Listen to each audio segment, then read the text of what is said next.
Hey, welcome. So get this. Have you ever heard of a city that was so famous for one single product that people just started calling the city by that product's name? It sounds kind of crazy, right? Well, today we're going to dive into the incredible story of an ancient metropolis and the legendary tunic that literally became its identity. I mean, really think about it. Can one piece of clothing, one garment, come to define an entire city? It seems pretty unlikely. But for one powerhouse in the ancient world, the answer was a huge, definite yes. We're about to see how a single type of tunic became so legendary that it didn't just make its home famous, it actually gave it a whole new name. Okay, so to really get this story, we've got to zoom out a little first. We need to talk about the region where our city was located, Western Anatolia. You have to understand, for thousands of years, this place was basically the world's capital for luxury textiles. And this wasn't just some passing trend, no way. The tradition of making incredible textiles here goes all the way back to the Bronze Age. We're talking millennia of skill. By the time the Roman Empire came along, the fabrics from this region were famous across the entire known world. So what was their secret? What made their stuff so special? Well, it really came down to four key things.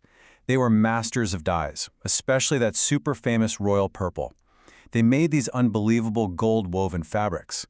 They had access to some of the highest quality wool you could find anywhere.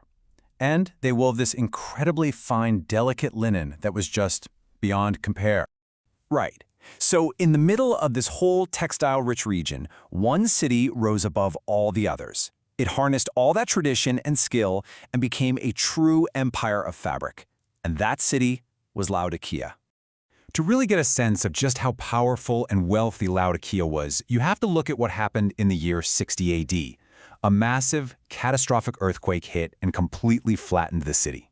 I mean, for most places, that would have been it, game over. But this is where their story gets incredible.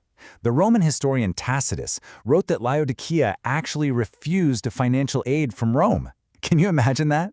They were so rich, so self-sufficient, they just said, no thanks, we got this, and rebuilt their entire city themselves. So, where on earth did all that money come from? Well, their economy was basically built on three pillars. They had a huge banking center, a world-famous medical school, known for a special eye salve, but the real engine of their wealth, the biggest piece of the pie, was their unique raven black wool. And while, the banking and medicine brought in a ton of cash, it was one specific product made from that famous black wool that was going to make Laodikea's name echo through history. And that product was the Trimita. Now, this wasn't just any tunic. This was the tunic. It was the designer brand of its day. Woven from that prized local wool, it became this huge symbol of luxury, quality, and style all across the Roman Empire. And get this, it wasn't just a fad. Sources tell us that the Trimita was considered fashionable for centuries. I mean, just think about that. A single style of clothing from one city staying at the height of fashion for generations upon generations. That's incredible staying power. The brand became so powerful, so completely tied to the city, that something amazing happened. People just started calling Laodikeia by a new name, Trimitaria. The product literally renamed the city it came from. And even the name itself was a promise of quality. The word Trimita is related to old terms like polymita and multiplicius, which basically just meant of many threads. So it wasn't just a catchy name, it was a technical description. It told the buyer right away that this was a complex, dense, superior weave. It was quality, woven right into its name. Now, this obsession with natural quality and amazing craftsmanship, it didn't just disappear when the ancient world faded away. It actually created this powerful legacy, a kind of blueprint for excellence, that honestly still resonates with us today. You can really trace this unbroken thread of quality through time. It starts with an amazing natural resource, that Phrygian black wool. That's turned into a legendary product, the Trimita, through incredible skill. And that whole process embodies an idea we still love today.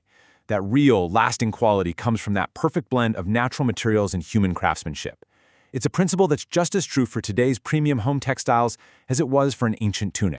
So, when you boil it all down, the story of Laodikeia and its famous tunic is way more than just a cool history lesson.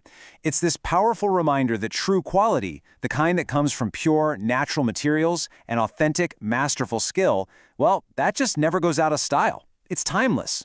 And that kind of leaves us with one final thought.